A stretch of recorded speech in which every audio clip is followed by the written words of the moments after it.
अस्सलाम वालेकुम students, I hope that all of you are fine and in good state of health.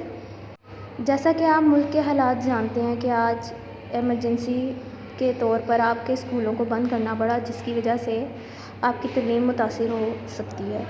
लेकिन हालात जैसे भी हों, वक्त जितना भी बुरा हो, हमें अपनी तालीम को जारी रखना पड़ेगा, क्योंकि अगर हम तालीम के मैदान में पीछे रह जाएंगे तो हम बाकी अक़वाम से भी पीछे रह जाएंगे और अपनी प्रैक्टिकल लाइफ में भी बहुत पीछे रह जाएंगे। इसलिए हमारी जो स्टडी है उसको इसी तरह से जारी रहना चाहिए।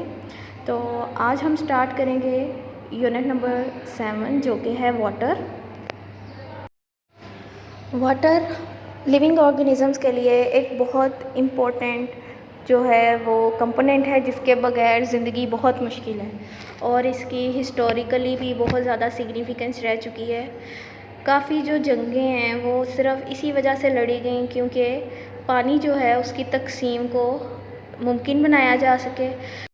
रिसेंटली भी आपने यकीनन ऑब्ज़र्व किया होगा कि जो हमारा कन्फ्लिक्ट है इंडिया के साथ, वो भी पानी की ही वजह से है, क्योंकि पानी के बगैर ज़िंदगी बिल्कुल ही नामुमकिन है।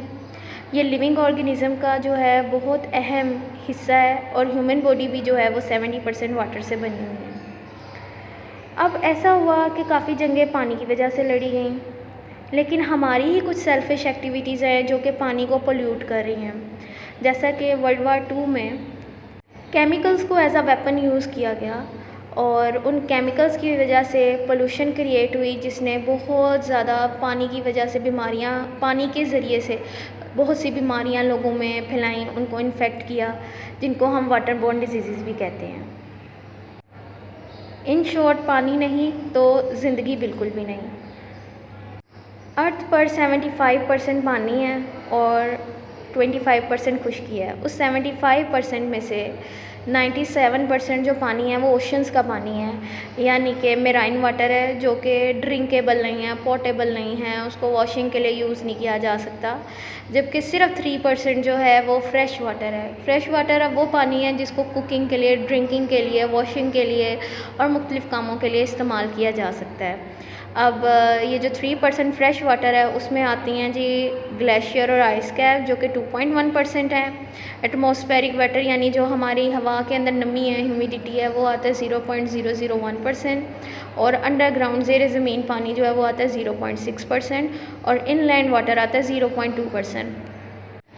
इनलैंड वाटर से मुराद लेक्स, कैनाल्स, रिवर्स और बेज़ हैं, यानी उन वाटर बॉडीज़ की बात हो रही है जिनमें फ़्रेश वाटर होता है और जो कि ड्रिंकेबल है, यूज़ेबल है फॉर वेरियस मैनकाइंड एक्टिविटीज़। और ऐसा पानी जिसको ड्रिंकिंग, वॉशिंग, क्लीनिंग और मुख्तलिफ़ पर्पसेस के लिए इस्तेमाल किया जा सके, उसको हम कहते हैं पोर्टेबल वाटर।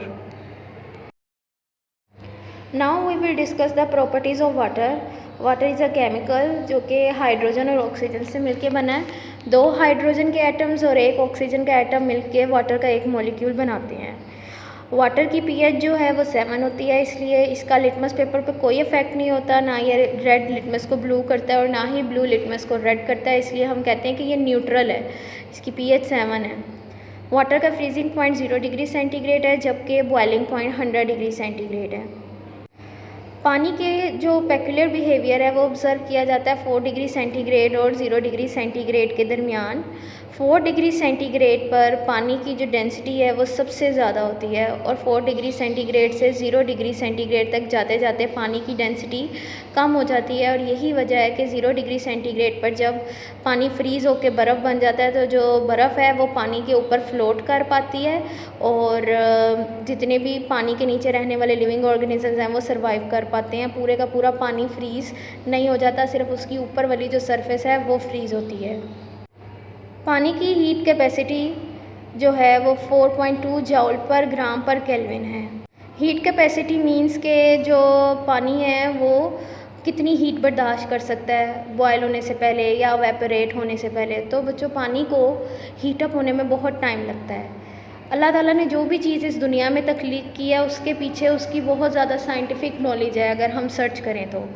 अब आप ये देखेंगे ज़मीन पे 75% पानी है और 25% सिर्फ़ और सिर्फ खुश्की है। जब ज़मीन पर डायरेक्ट सूरज की शुआएँ पड़ती हैं दिन के टाइम पर तो उस हीट को पानी एब्जॉर्ब कर रहा होता है, लेकिन वो हीट इतनी काफ़ी नहीं होती कि पानी जो है वो बॉयल हो जाए या जो पानी है वो पूरा वेपरेट कर जाए। अगर ऐसा होता तो फिर तो दुनिया का जो टेम्परेचर है हमारी अर्थ का वो बहुत हाई भी होता और जो पानी है वो सारा वेपरेट भी कर जाता और हमारे पीने के लिए कोई पानी ना होता। तो इसीलिए जो पानी है इसकी हीट कैपेसिटी बहुत ज़्यादा होती है, क्योंकि इसको हीट होने में, गर्म होने में, बॉयल होने में एंड देन एवेपोरेट होने में जो है एनर्जी रिक्वायरमेंट ज़्यादा होती है। पानी का एक और पेक्यूलियर बिहेवियर है जिसको कहते हैं हम कैपिलरी एक्शन। इसी कैपिलरी एक्शन की वजह से जो वाटर है वो प्लांट्स में रूट से स्टेम्स और लीव्स की तरफ मूव करता है। देखिए हमारे घर में तो मोटर्स होती हैं जो कि पानी को नीचे से ऊपर एक फोर्स लगा के भेज देती हैं और फिर वो पानी हमारी टैंकी में स्टोर हो जाता है, जो कि हमारे घर के टॉप फ्लोर पे होती है। अब टॉप फ्लोर से जो पानी है वो ग्रेविटी के ज़रिए ऊपर से नीचे की तरफ फ्लो करता है। लेकिन आपने कभी ऑब्ज़र्व किया कि प्लांट्स में अगेंस्ट ग्रेविटी किस तरह से पानी मूव करता है? तो वो उसका पेक्यूलियर बिहेवियर है जिसे हम कहते हैं कैपिलरी एक्शन। वो ये है कि जितनी कोई ब्रीक ट्यूब होती है जिसमें से वाटर पास करता है, तो वाटर उस ट्यूब की वॉल्स के साथ स्टिक करके, क्लाइंब करके ऊपर चला जाता है और इस एक्शन को हम कैपिलरी एक्शन कहते हैं।